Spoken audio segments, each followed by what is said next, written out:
Another aspect of our show is that we decided to include musician or performance artists as part of the show, and we have encouraged two brothers, Faikis as well as Kide, to submit their music video, their original composition of music in response to the COVID. So this is one of the most interesting things that we have, because to bring in amateur creative professional like home musician to actually submit their work in response to the COVID pandemic. So now we're in this area where there's a bit of conceptual work that's going on here. We have Fuad Arif, who submitted a replica ready-made object, which is the bottle rack of Duchamp, a replica of Duchamp's work, a bottle rack that Marcel Duchamp made in 1914, and we put that against two conceptual work by a young art, well, not young art, a 40-year-old artist, Farizal Puadi, who submitted a work of seat of power. I would say a seat of power called the Black Dot. He has a chair, 222 digit, set up on top, which is the number of parliamentary seats in the country. And during the pandemic, most people tend to forget that we actually had 3 prime minister changes of Malaysia during the pandemic period, and the chair, the seat of power, is being wrapped in a clear plastic bubble. It's also an observation that perhaps power in Malaysia is really in a bubble. And then Farizal also submitted this very interesting work of how the population or the citizens of the country are almost behaving like little soldiers. Because for the very first time in Malaysia, where because of the pandemic has more or less encouraged or forced the average citizen to really believe and obey the government. And yet, because the government comes every day during the pandemic period at 5 o'clock in the afternoon, the Director General of Health and together with a representative from the National Security Council will go on live television and deliver a set of rules and regulation and advice for the citizens to follow. So the citizens of this country are basically like little soldiers, following orders for them to conduct lives on a daily basis. So that's one of the interesting, but yet our orderliness is actually wrapped into a bubble that sometimes has got bursting a little bit of disobedience, I would suppose. This is interesting work by Farizal. The other thing that we have for this exhibition is we have what we call a reading room. The reading room is, we set up a reading room to investigate the idea of text as a vehicle of ideas. So we have poetry by Dr. Shahrudin Ma'ruf and also prose by him. Shahrudin is actually well known as a social scientist, wrote 2 major books, major modern classics of social science book in Malaysia. One is The Concept of the Malay Hero, and the other one is Ideas of Development According to the Malays, from Feudal Lords to Capitalists. That was the subtitle.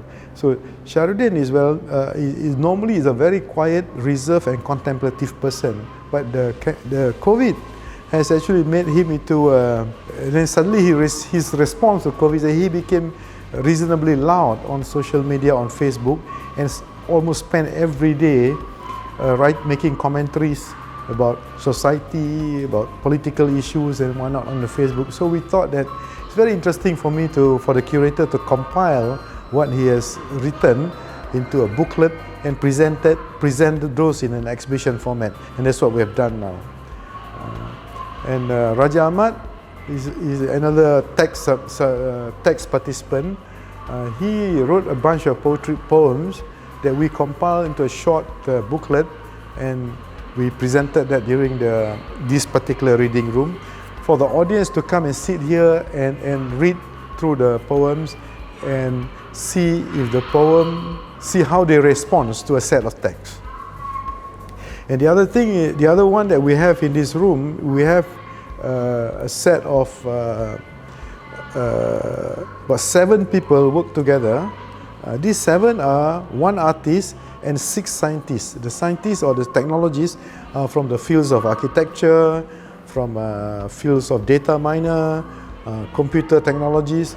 They all work together to develop about 6 or 7 academic papers, academic research papers. And from the academic research papers, they use artificial intelligence to figure out what are the main key subjects or key ideas within those academic papers. And they came up with the idea of space, management of space, about people living in low-cost housing, low-cost flats, and how living in within a small space can actually result into, or can actually eventuate into, mental health issues, which is for the very first time. I think the Malaysian government and the Malaysian community is aware that suicide is on the increase in the country, and suicide, being a criminal offence, is underreported during the pandemic period. So this will force housing developers and residential builders and whatnot to reassess how they're going to design houses, how they're going to deal with design spaces for people to actually live so that should a pandemic happen again, people know how to, the occupants and the citizens know how to manage themselves. So this is what we wanted to achieve here, the idea of a set of text. How does the text actually perform itself as a vehicle of ideas?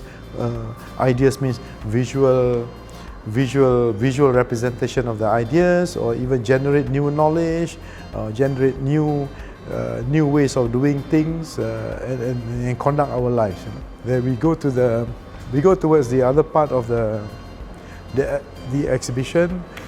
We have another work by Haslin, also similar style, very creepy work, including the title, I think, is quietly creeping, because the way that the virus attack you is that they attack you, in random, quiet, unknowing, and the tragedy is quite interesting, because the moment if somebody died from or suffered death through COVID, the death is always isolated from his family. The family cannot witness the death, nor can the family participate in the burial rites and whatnot. So it's very quiet, very sad.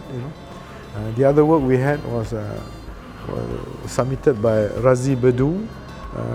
Razi is submitted a work that is a work entitled The Chronicle of Hope. Very interesting work. It's a work in 4 parts. Disaster, hope, and whatnot. It is a work that's very evocative, I think, because it in a way is futuristic, but it's also another way is that the work has challenges the artist to start looking at the origins of where he lived.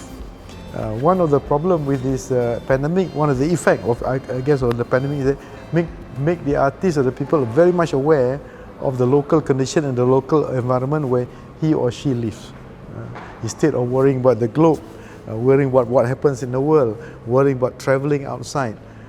So it also forces the artist to start looking at his own existential issues from a localized perspective. Very interesting work. So I think the work is a bit of a manifestation of nativism, and also a disappointment of the global movement of art and also technology. These are 2 prints, 2 silk screen print, serigraph print, submitted by Dr. Jamil Maisa. The work is basically based on dark roses, and then on top of that is black roses on red and black roses on green. So it's a kind of I don't know, very hopeful work, very hopeful set of artwork. Another artist that submitted that we find him very interesting is an artist, Chan Tim Choi, who was a major winner of the Philip Morris Award many years ago in 1999. And then he just disappeared from exhibition and whatnot. We have managed to prize him out from isolation, encourage him to submit a work for this series of drawings for this exhibition, get him out from where he's isolating himself. But actually, Chan Tim Choi actually he's a teacher of art in a well-known school in Sentul, Chonghua Chinese School, and he's got the school that has got student population about 5,000 pupils. Work is very, very much related to his experience during the COVID period. I mean, the base work you can see is masked, and these are little stories and narratives of his family and the people around him, of isolation, of a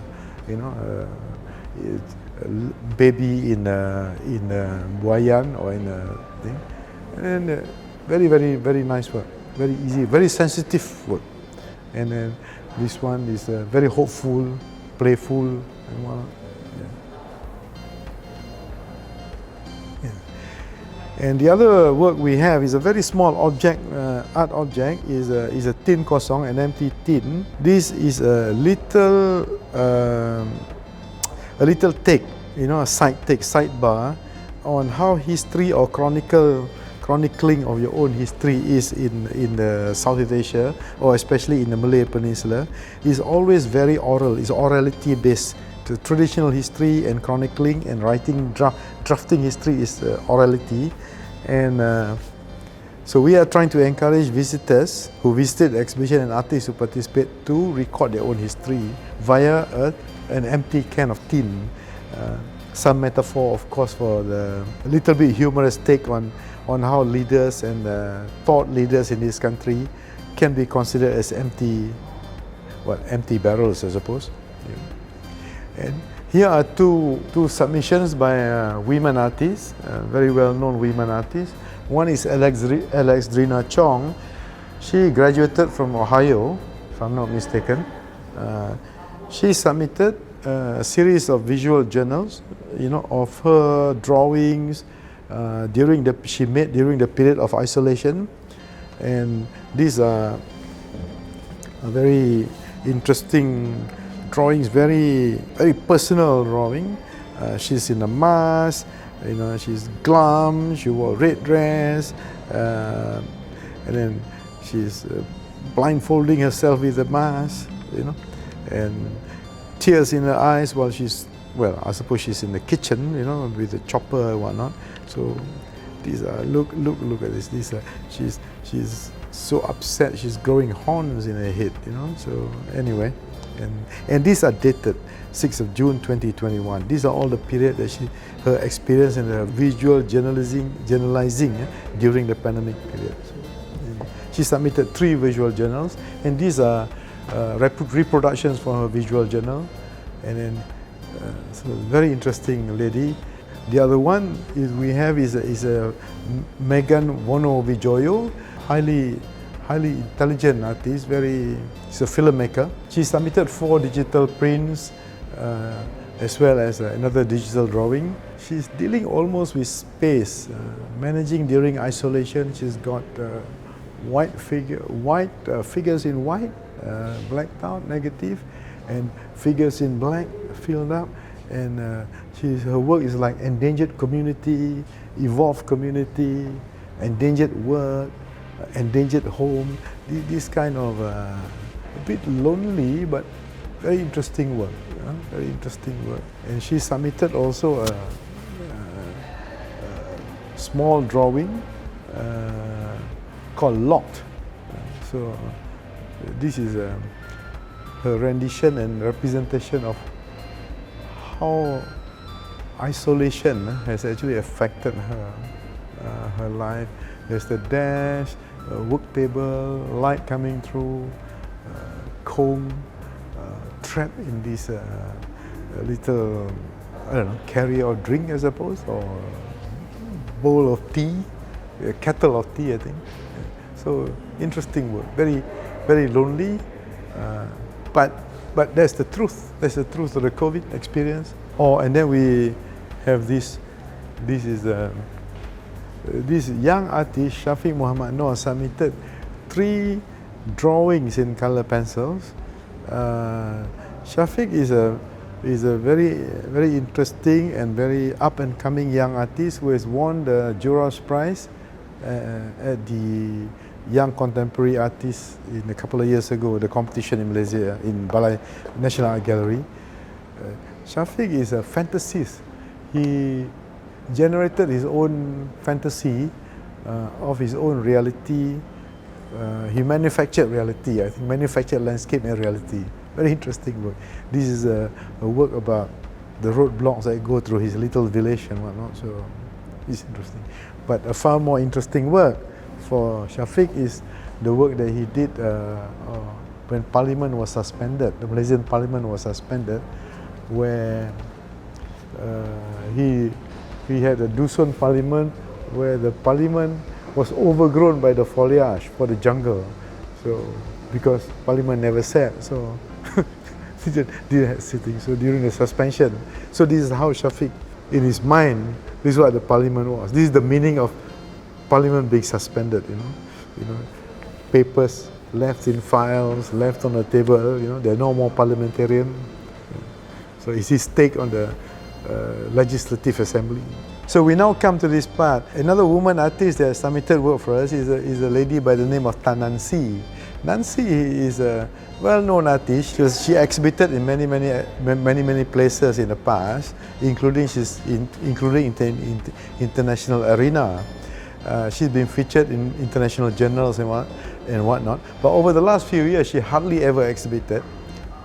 And now she's during the COVID period, she spent a lot more time working on within her own kitchen and her own house and doing work that is almost very feminine.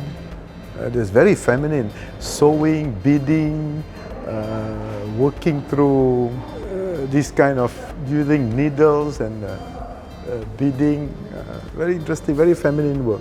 But this work is also her response toward how she got vaccinated. Very interesting work. So she's definitely found her niche, now. But what sets this work from many others within the exhibition is that she's very honest, and you can see how the strength and integrity is there all the time. So this the COVID actually pivoted her to find some kind of honesty and integrity in her own work, how she executes the drawings and whatnot. Very interesting. Another work was submitted by somebody that's an artist, Shafi Ramli, or far known as Chief in the market, in the art scene. Shafi has submitted work, an installation of called The Burning Heart, which is this, I suppose, The Burning Heart, a table and a chair, all wooden and all burnt, signs of getting burnt, and then also this the moon, the whole, which is signs of getting caught in a fire, burnt, of decay. So it's a very sad work, very contemplative. So this is the work that one of the stars of the show actually is Pangrok Sulap, which is a collective of artists based in Ranau, the foothills of Mount Kinabalu in Sabah. What sets these people up from other artists is their response. Their art practice actually is almost a direct response with their love and admiration of nature. And in this particular work, entitled is Kembali Kepada Alam, Return to Nature. You can see a congregate.